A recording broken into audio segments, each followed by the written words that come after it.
First வேக வச்சுட்டேன் பாருங்க. தண்ணி ஊற்றி எண்ணெய் லைட்டாக போட்டு அப்புறம் வேக வைக்கணும். அப்படின்னா தான் ஒன்றோடு ஒன்று ஒட்டாது. தக்காளி கட் பண்ணி வச்சுருக்கேன். முட்டை 3 எடுத்துருக்கேன். இது வந்து பாஸ்தா மசாலா.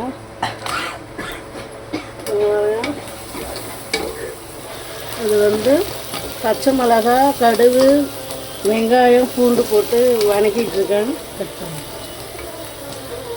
வந்து தக்காளி போட்டுக்கிறேன்.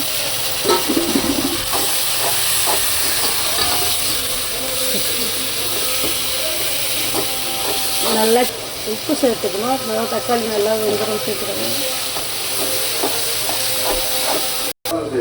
மிளகாய் தூள் யூஸ் பண்ணுறேன்.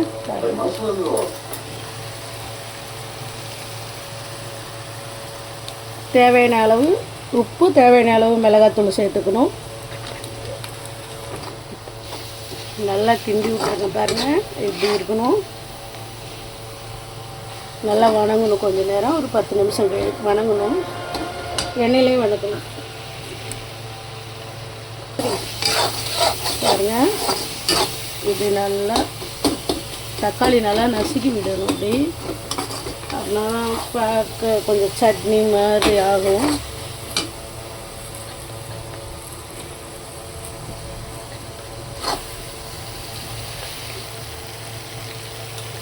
பாருங்க 3 முட்டை இப்போ போடணும்.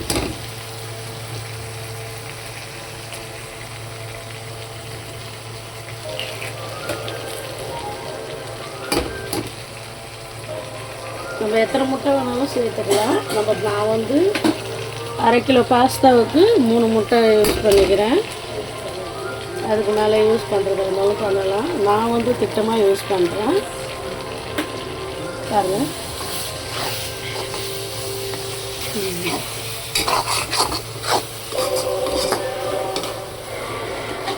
இப்படி நல்லா கிண்டி விட்டு நல்லா வணக்கி விடணும். வணக்கி விட்ட பிறகு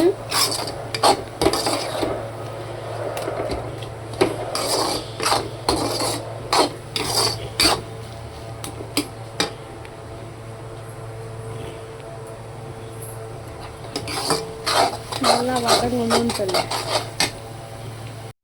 கொஞ்சம் எண்ணெய் சேர்த்துக்கணும். அப்போ தான் கொஞ்சம் டேஸ்ட் கொடுக்கும். நல்லா எண்ணெயிலே வதங்கணும் கொஞ்சம். பாருங்கள் இப்படி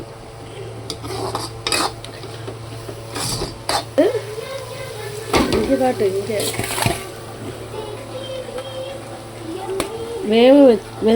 வெந்திருக்கிற பாஸ்தாவை இது கூட மிக்ஸ் பண்ண போகிறேன்.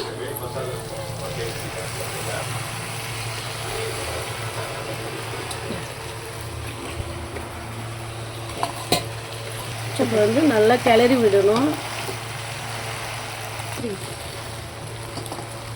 பாருங்க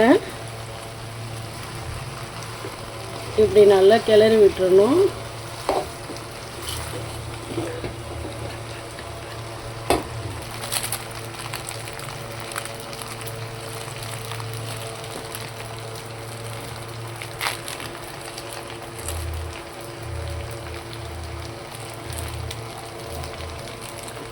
இப்போ வந்து பாஸ்தா மசாலா 2 பாக்கெட் வச்சுருந்தாலும் அதை வந்து போடணும்.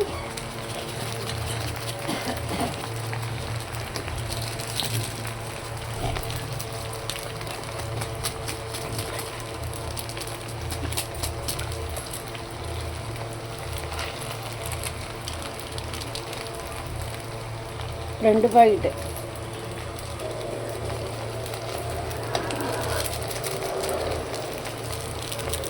மிக்ஸ் பண்ணிட்டேன். மசாலா பாஸ்தா மசாலா கலந்தால இப்போ ஒன்றா வந்து ஆனால் ஸ்லோ பண்ணிக்கணும். மீடியமாக அளவு வச்சு நல்லா கிளறி விடணும். இப்படி